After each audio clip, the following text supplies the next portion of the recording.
Some disturbing, and we warn you of that police video.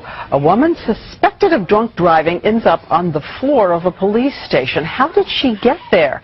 The incident was caught on tape, but David Murray's back here now because it seems that a key portion of the tape is missing. David? Yeah, it's a classic case of he said, she said, Diane, but as you mentioned, it all comes down to what's on the tape, or more importantly, what's not there. And we want to warn you this morning that the video is really quite tough to watch.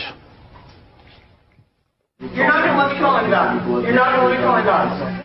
Angela Garbarino, seen here, was arrested last November on suspicion of DWI by Shreveport, Louisiana police.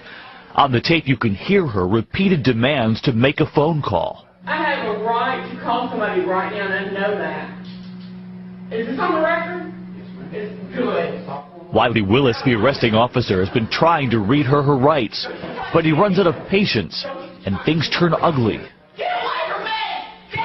What happens after that is a mystery.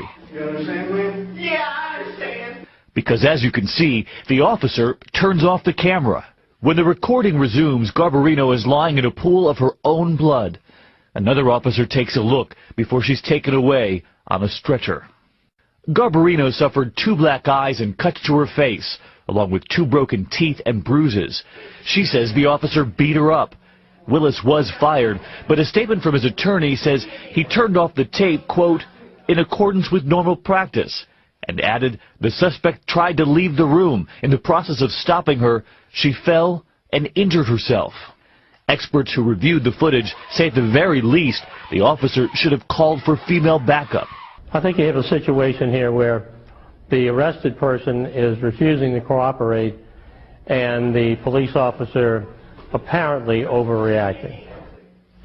And you can see this morning why so many people are reacting to this. Police decided not to file criminal charges against the officer, saying no one knows for sure what happened because the tape was off. Garbarino faces trial and charges of DWI, hit and run driving, and reckless driving, and she denies those charges. Meantime, the officer is appealing his firing.